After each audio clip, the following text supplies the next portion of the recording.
What if the single habit that could make you wealthy is the exact same habit your brain is chemically designed to resist? Every time you choose not to spend, every time you put something back, close the tab, say no. Your brain doesn't register that as discipline. It registers it as loss, a quiet punishment, like you gave something up instead of keeping something. And that feeling isn't weakness. It's your brain doing exactly what it was built to do. Here's the uncomfortable truth this entire video is built around. Your brain does not want you to be wealthy, not because it's broken, but because it's ancient. It was designed for a world where resources were scarce and could disappear overnight. In that world, spending made sense. Waiting was a gamble. So your brain developed one deeply embedded rule: consume now, because later is never guaranteed. That programming hasn't updated, but the world has. And the gap between your ancient brain and your modern financial reality is exactly where wealth goes to die. This video covers 6 specific mental patterns, wired in before you were old enough to question them, quietly deciding how much you earn, how much you keep, and how much you'll ultimately end up with. Because the data is clear. The difference between someone who builds real wealth and someone who wonders where the money went almost never comes down to income. It comes down to psychology. And psychology, unlike your salary, is something you can change. When you were a child, what did the adults around you say about money? Not a lesson, just the offhand comments, the arguments behind closed doors, the sigh when the bills came in, the way they talked about rich people. Here's what the research shows. And this is where it gets uncomfortable. The job you took, the salary you accepted without negotiating, the guilt you feel spending on yourself. None of it is really yours. It was written into you before you were old enough to question it. Financial psychologists call it your money script, a set of subconscious rules formed before age 7, quietly dictating every major financial decision you've made since. Research identifies 4 dominant scripts. Most people are running one right now without realizing it. The money avoider grew up hearing things like, rich people are greedy, money is the root of all evil, so they sabotage their own success. They undercharge, give too much away, and pull back every time they get close to real progress. Not laziness. Their brain protecting them from becoming someone they were taught to fear. The money worshiper believes money will solve everything. Happiness, security, finally being enough. So they chase it obsessively, sacrificing everything else, and they never arrive. Because the belief underneath was never really about money.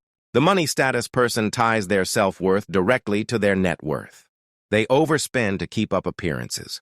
Not because they want the things, but because they need others to see them. Research links this script directly to lower well-being and higher anxiety. When your value as a person lives inside your bank account, you are one bad month away from feeling worthless. Money vigilance looks like responsibility. The money-vigilant person saves, obsessively and never feels secure, no matter how much they have.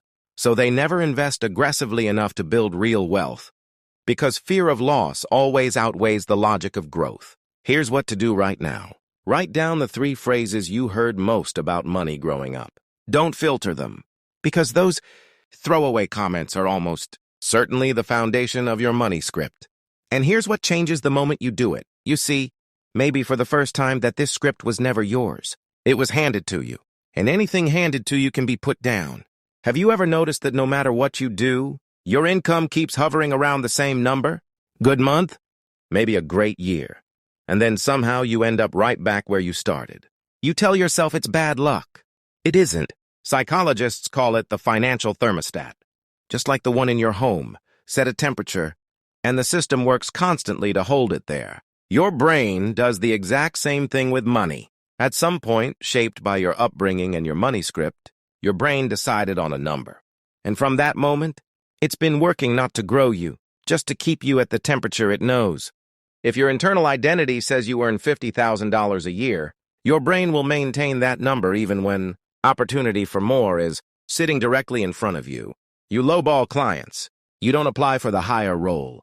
You get a raise and immediately find something to spend it on. Or the most dangerous version, you start making significantly more, and then unconsciously you begin to self-sabotage. Not because you wanted to fail, but because your brain decided you'd gone too far above your set point and quietly pulled you back.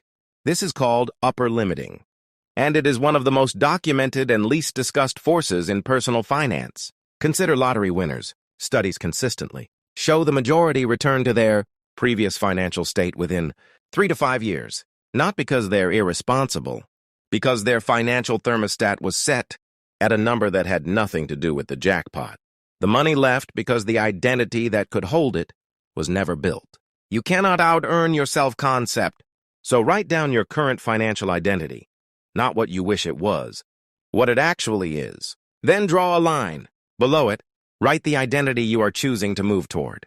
You don't need to feel it yet. Your brain updates its thermostat through repetition and exposure, the exact same way it set the original number. Think about the last thing you bought that you didn't need, something small. And for a brief moment, it felt good. Then it faded. And the cycle repeated. That feeling wasn't a personality flaw. It was a billion-dollar industry exploiting a 100,000-year-old brain. Buried in the human reward system is dopamine. And dopamine doesn't care about your financial future. It cares about now. The anticipation of a purchase triggers a dopamine response similar to other deeply pleasurable experiences. The moment you click buy, your brain lights up. The moment the package arrives, the dopamine fades, and your brain immediately begins scanning for the next hit. This is not consumerism. This is neurochemistry, and the entire consumer economy was built on top of it. The real damage happens when people feel guilty about overspending, cut back briefly, then slip again because spending is the mechanism the brain learned to use for emotional relief in the first place. Spend, feel guilty, feel bad, spend to feel better. Around it goes. Robert Kiyosaki framed it simply. The rich buy assets. The middle class buys liabilities thinking they are assets. An asset puts money in your pocket. A liability takes money out. Your car, liability. Your primary home, in most cases, a liability. Designer goods, status purchases, liabilities, everyone. Contrast that with a rental property generating income, asset. A skill that raises your earning capacity, asset. An investment portfolio compounding while you sleep, asset. The wealthy aren't richer just because they earn more. They're richer because a fundamentally different percentage of their spending goes toward things that generate returns. Before any purchase, stop asking, can I afford this? Ask, will this pay me back? That single question applied consistently begins rewiring the entire decision-making process. A landmark study from Princeton and Harvard found that when people perceive resources as scarce, their cognitive bandwidth measurably shrinks. Their IQ scores drop. Their ability to plan long-term deteriorates. Scarcity doesn't just make you feel poor. It actually makes you think poorer. The scarcity brain wasn't a mistake. It was a masterpiece for a completely different era. In a world where food could run out and water could disappear, hoarding and fear-driven decisions kept you alive. But money is not berries. Money is created, multiplied, and compounded every day across the global economy. The scarcity brain cannot see that. It is still guarding the pile, convinced that if someone else is winning, you must be losing. And the scarcity brain doesn't just make you hoard, it also makes you spend impulsively. Why invest for 10 years from now when the future feels unsafe anyway? Why delay gratification when what you're delaying it for feels permanently out of reach? The person who never invests out of fear of loss, and the person who blows every paycheck. Both are being driven by the same underlying fear. There is not enough.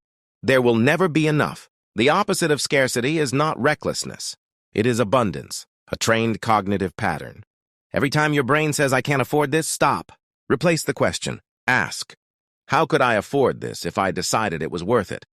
That single reframe shifts your brain from a closed, defensive state into an open, problem-solving one. Here is the number that will reframe every financial decision you've ever made. 2. The pain of losing $100 is psychologically twice as powerful as the pleasure of gaining $100. Psychologists Daniel Kahneman and Amos Tversky documented this. They called it loss aversion, and their work earned a Nobel Prize. It's why people hold a stock down 40%, telling themselves it will recover, because selling makes the loss feel real and permanent. It's why people never negotiate salary, because asking and hearing no feels worse than never asking, even though never asking guarantees the exact outcome they feared. It's why people avoid starting businesses, avoid investing, avoid bold financial moves entirely, not because they've weighed the odds, But because potential loss has already been weighted twice as heavily as potential gain, studies on salary negotiation show the average person who never negotiates their starting salary loses between $1 and $2 million over their career because of the compounding effect of a higher starting number. One conversation avoided out of fear, costing a lifetime of wealth. The most effective reframe: every financial loss contains information that, if extracted and applied, is worth more than the money itself. When loss becomes tuition, it stops being a verdict on your worth and starts being a line item in your education. Identify one area right now where loss aversion is making the decision for you. Name it. Then ask, what is the actual mathematical worst case if this goes wrong? Write the number down. Then ask, what is the cost of never trying? That number is almost always larger. The biggest financial losses most people ever suffer are not the ones that happened. They are the ones that never got the chance to become gains, because fear stopped the decision before it ever began. Here's where most finance videos end. With a list: 10 steps, 5 habits, a checklist you screenshot and never open again. And nothing changes. You just heard 6 of the most powerful psychological forces working against your financial future. The money script written into you before you could read. The wealth ceiling your identity quietly enforces every day. The consumption trap converting your future into someone else's, asset one purchase at a time. The scarcity brain shrinking your thinking when you need it most. And loss aversion weighting every downside twice as heavily as every gain. 6 invisible patterns, running simultaneously, every single day. None of them require a dramatic overhaul to begin changing. Every single one shifts the moment you make one different decision. Consciously, deliberately, in full awareness of which pattern you are choosing not to follow. So here's the only ask. Go back through what you just learned and identify which one of these patterns has the loudest voice in your financial life right now. Which one made you think, that's me? That's your one. That's where you start. Because wealth is not a destination. Some people are headed toward and others aren't. It is a direction. And direction is determined entirely by the decisions you make, not someday, not when conditions are better, but right now, with the exact information you have. The brain you were handed was built for a different world. But you are not your brain's default settings. You are what you decide to do with them. Now you know what?